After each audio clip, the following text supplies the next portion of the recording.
Halo semuanya, selamat datang di Gold Channel. Pada kesempatan kali ini kita akan berbicara mengenai hukum satu Kirchhoff.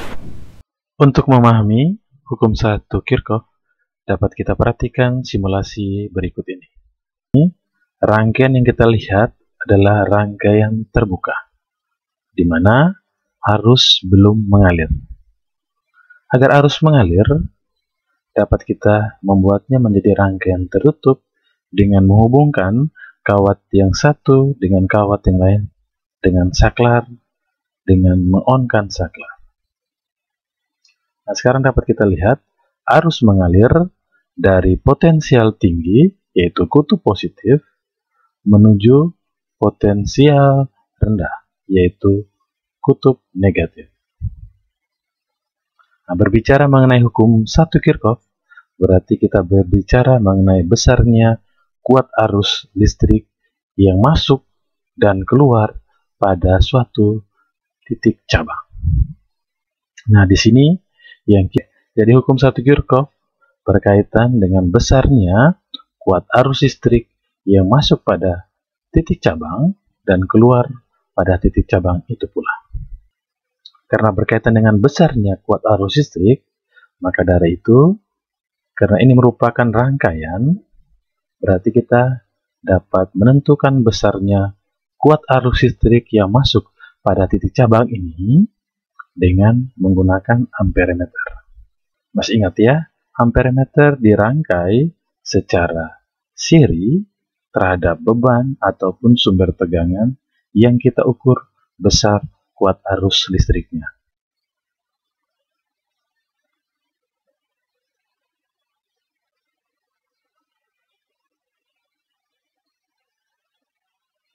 Oke, sekarang dapat kita lihat, ternyata arus yang masuk ya pada titik cabang ini sebesar 2,70 ampere.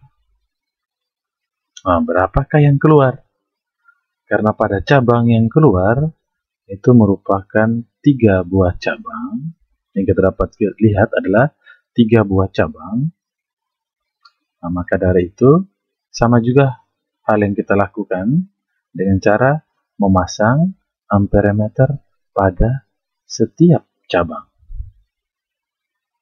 Nah, sebelumnya yang harus diperhatikan, konsep dasar, perhatikan kode warna dari tiap-tiap resistor, bagian atas, bagian tengah, dan bagian bawah. Ternyata kita lihat kode warnanya sama. Artinya, besar dari ketiga hambatan ini adalah sama. Untuk mempermudahnya, ibarat kata, masuk 2,70 ampere. Ini memiliki hak yang sama untuk mendapatkannya. Nah, berarti tinggal 2,70 dibagi dengan 3. Yang berarti sekitar 0,9 ampere. Berarti di 10 ohm 0,9 ampere, 0,9 ampere di bagian tengah, dan 0,9 ampere di bagian bawah. Ini dengan cara perbandingan. Tapi untuk lebih ya meyakinkan, kita menggunakan amperemeter. Langkahnya seperti tadi. Nah, kita letakkan amperemeter pada resistor bagian atas. Kita letakkan juga amperemeter pada resistor bagian tengah. Nah, kita letakkan juga amperemeter pada resistor bagian bawah.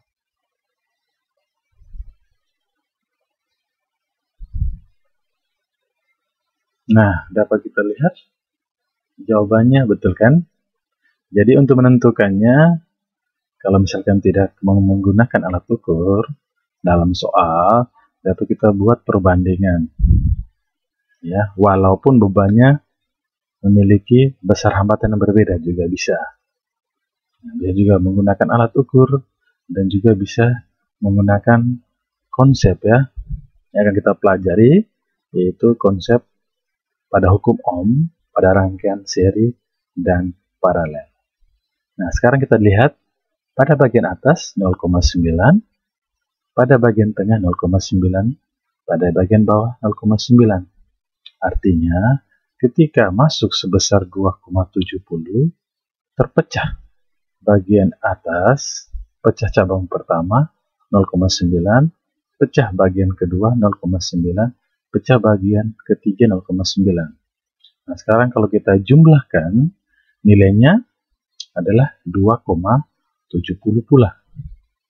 Artinya apa? Artinya arus yang masuk ya pada titik percabangan ini akan keluar juga dengan jumlah yang sama sebesar 2,70 ampere. Jadi, nah sekarang misalkan ya, kita ganti besar hambatannya. Apakah tetap sama jumlahnya? Kita misalkan angka yang bagus saja. Nah sekarang perhatikan. Sekarang sudah diganti 18 ohm, ini tetap 10 ohm, ini tetap 10 ohm.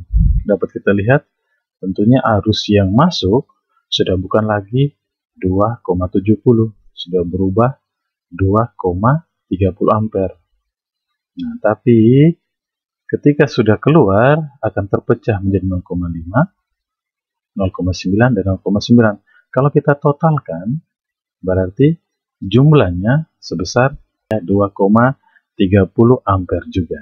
Oke? Berdasarkan simulasi mengenai hukum 1 Kirchhoff, dapat kita buat beberapa kesimpulan.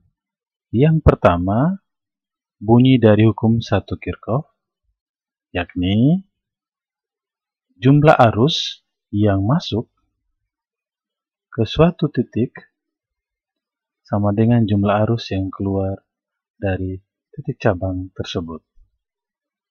Untuk persamaannya, jumlah atau boleh kita ganti dengan kata atau simbol sigma. Sigma I masuk sama dengan sigma I keluar. Nah, hukum 1 Kirchhoff juga merupakan hukum kekekalan muatan yang menyatakan jumlah muatan yang mengalir tidak berubah. Nah, ini berarti laju muatan, dalam hal ini kuat arus, yang menuju titik cabang sama besarnya dengan laju muatan, atau dengan kata lain juga bisa kuat arus, yang meninggalkan titik cabang tersebut. Untuk mempermudah pemahaman kita tentang hukum 1 Kirchhoff, dapat kita perhatikan contoh soal berikut ini. Tentukanlah arah dan kuat arus I pada gambar di bawah ini. Yang ditanyakan saya lingkarin. Jadi berapakah besar nilai I dan arahnya? Nah, dapat kita lihat pada gambar terdapat dua titik cabang ya, yaitu titik cabang P dan titik cabang Q.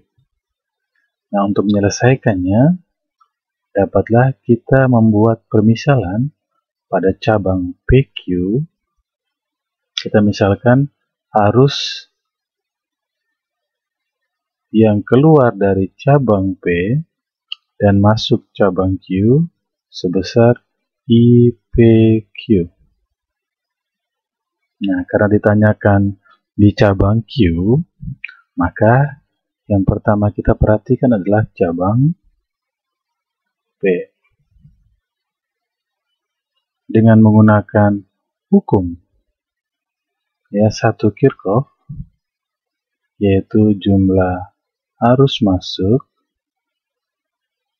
sama dengan jumlah arus yang keluar, maka diperoleh, kita perhatikan yang masuk adalah sebesar 5 ampere. Sedangkan yang keluar 1 ampere ditambah 2 ampere ditambah dengan IPQ. Sehingga kita dapatlah IPQ sebesar 2 ampere. Nah, tinggallah kita mencari besarnya I dengan melihat cabang Q. Sama juga dengan menggunakan hukum 1 Kirchhoff, yaitu jumlah arus yang masuk sama dengan jumlah arus yang keluar.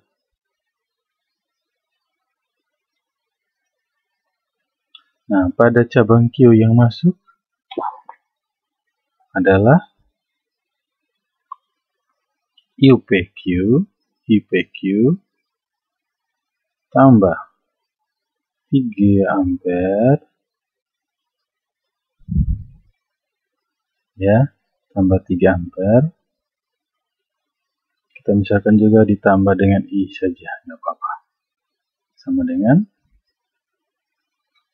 yang keluar adalah 2 ampere tambah 4 ampere.